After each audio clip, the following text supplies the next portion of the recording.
Hey folks, Mike Slagh from Shift just joined in. We just got done with our presentation over in the main room. I'm here to share a little bit more about the AFWERX Fellowship Program.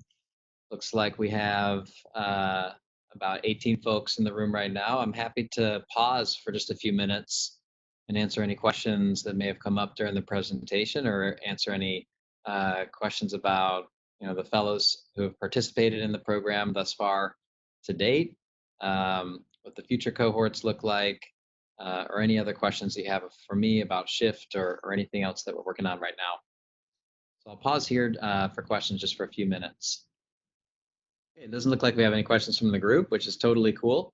I'm going to just talk through a few resources around the AFWERX fellowships where you can learn more, and talk about how we're going to open up cohorts for the rest of this year. The next cohort, or I guess to back up a little bit, the first cohort arrived in the Bay Area at the beginning of February, and they're just completing their program over the next couple weeks. It was 21 folks representing 10 different major commands from 16 states and Europe, and so it was an incredibly diverse bunch. Officers, enlisted, reserve, National Guard, and DoD civilians all represented in the group. And they've been completing their fellowship and their projects at 20 different venture capital or heavily venture capital backed technology companies with DoD implications. And they've been immersed in these environments for the last 4 weeks. We think that there's just a really big opportunity here, and this is the start of something incredibly interesting, because for many folks, both on the active duty side and on the venture capital side, this is really their first time immersing together in the same environment for a prolonged period of time. I've got to say, is way different than watching a podcast or listening to a podcast or watching a YouTube video or reading a blog about venture capital. There's really no substitute for getting in the environment, breathing the same air, and working on projects side by side for 6 weeks straight. So what do we think are going to be some of the outputs of this AFWERX Fellowship Program? The long story short is we're going to bring the best software into the Department of Defense, which is going to improve the user experience for active duty members and improve mission effectiveness. It's very hard for me to stop thinking about the possibilities and the upside and what might be possible in the future. But if I had to bucket this in terms of what are the outcomes for venture capital firms, what are the outcomes for the Air Force and for the Department of Defense, what are the outcomes for the fellows themselves, I have a few ways of thinking about what might be possible on a very narrow and smaller scale, which is still a really great outcome. And then for each of these categories, what might be possible that might have a transformative impact across the entire force. So if somebody could just drop in the chat either a hi or a wave or an emoji, I'd really appreciate it, just so I can make sure that everybody hears me loud and clear and there's no issues on our side. And of course, feel free to ask questions or drop other things in the chat at any time, and I'll prioritize responding to those questions before continuing on. So I've got the I've got my Q&A up over here. Doesn't look like anything going on over here. Just double confirming. Okay, thanks, Ian, for letting me know. I really appreciate it. All right, so we've got that over there. Okay, so just at a high level, a good outcome for some of the venture capital host organizations is that over the 6-week experience, the fellows are actually producing a really valuable long-term artifact for their host company. At some firms, fellows are creating a federal go-to-market strategy for their firm's entire portfolio, meaning they're looking at all of the companies that a given venture capital firm has invested in, and they're seeing which portfolio companies have the potential dual-use commercial and government applicability. And they're recommending which companies they focus their efforts in the federal space.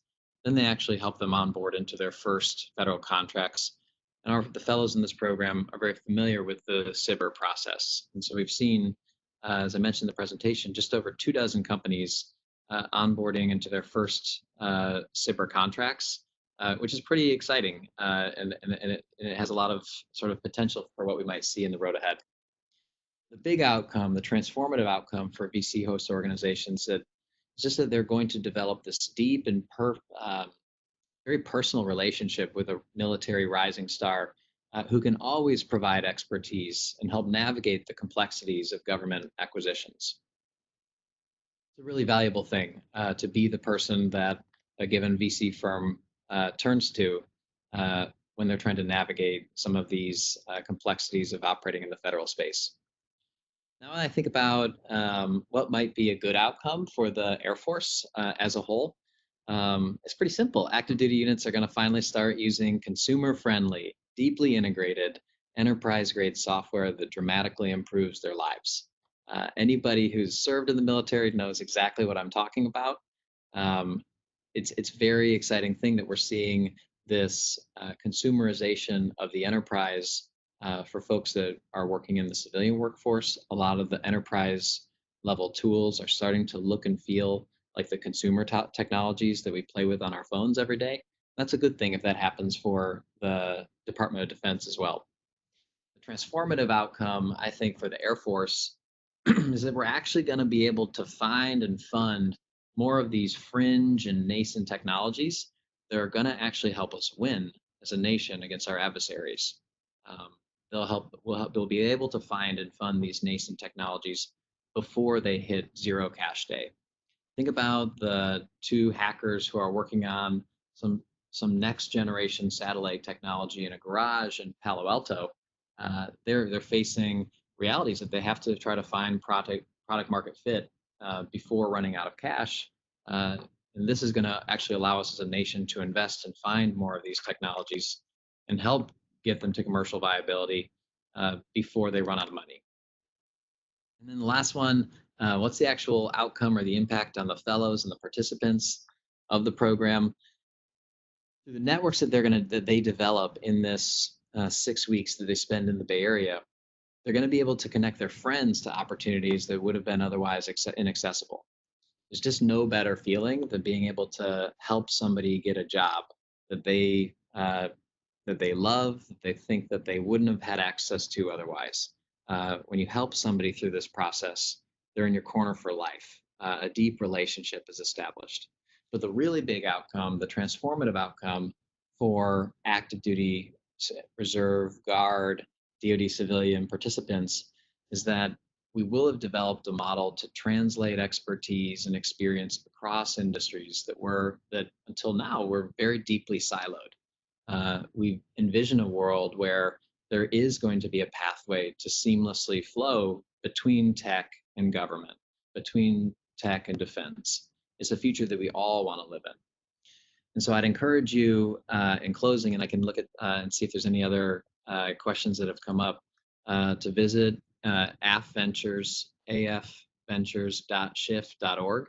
There's an email list there that you can sign up to. We are sharing a few program updates periodically, and then we're going to announce when we open up applications for the next cohort, which is contemplated to kick off in early June of this year. We're thinking it's going to run early June to mid-July. That's going to be about 30 fellows hosted at 30 venture capital organizations.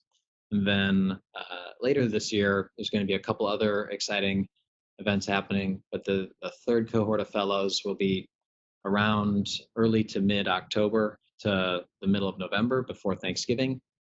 And then at the end of October, we'll be running our first executive seminar as well. This is a program that's designed for very senior military leaders who have difficulty breaking away for a full 6-week TDY. So it's a similar experience to the 6-week immersion, except it's compressed into 1 week to accommodate for folks that have trouble breaking away for such a sustained period of time. And so beyond, again, encouraging you to visit afventures.shift.org to sign up for updates and to get notified of the future application periods. There's not much more I have to share right now. I'm here as a resource for you to answer your questions, and really excited to see that this fellowship program that bridges the divide and brings industries together has been funded for the next 4 years, and will allow more than 1,000 service members and DoD civilians the opportunity to immerse themselves in a new industry, get up to speed, and bring new knowledge and capabilities back to their units. I think it's going to be a win-win for everybody. All right, so that is all I have for now. I guess I will stick around for just another minute or so, unless any questions have come up. I can stick around as long as needed. I'm just scrolling back through some of the questions that were previously asked to see if there's anything that I might be able to add clarity to. It's like lots of questions from earlier this morning from other sessions. Hey, Mike, I'm not sure if you got to your question yet, but someone asked this earlier and Kaylee answered it, but definitely want to hear your perspective. What would you say is the top characteristic of a successful fellow candidate?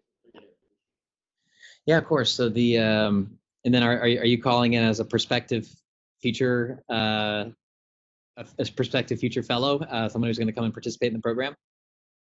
Awesome. Well, we're very excited to host you out here. Interested to learn more about where you're coming from.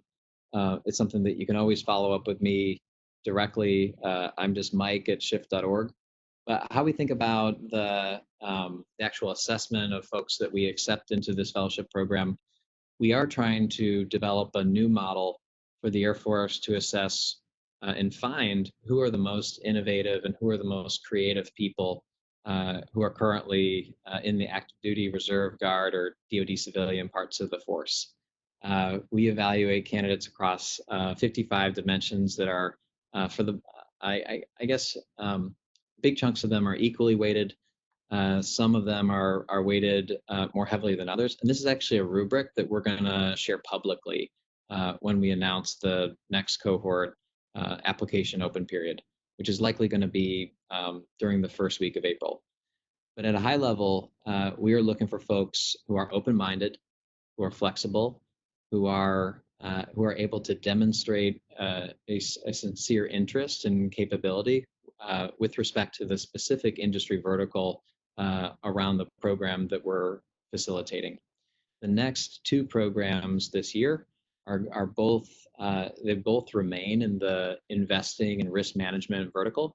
So we're looking to see what experiences in the past both demonstrate an interest and or a capability in either investing or risk management. And then what's very heavily weighted into our consideration is how people are thinking about what they might be able to bring back to their units, what they might be able to bring back to the Air Force. I'll tell you that everybody had really big ideas on what are the types of things that they could bring back to the Air Force after participating in this 6-week program. But all of that, I think that their horizons expanded dramatically once they actually got out here and got into the environment. The unique thing is that even though you're hosted with one venture capital firm for the whole 6 weeks of your fellowship experience, and you really get to know them really well and have strong relationships, there's now been 12 plus events where a VC firm or an entity in the Bay Area like Stanford or DIU has opened their doors and hosted all the fellows for a reception, an open house, a happy hour, or brought everybody together for a dinner. And so you do have the opportunity to work very closely with one firm, but you get to know through a couple different events venture capitalists and other firms all over the valley. We actually have Question? one last question. Of course. It is only apply to Air Force fellows if you are a veteran versus an entrepreneur that has no military background. Are you a reservist? They did not mention that part. Okay, yeah, you can. Air Reserve, National Guard, DoD civilian, active duty are all eligible to participate in the program. Okay. I think that's all the time that we had. We have to switch to our next session.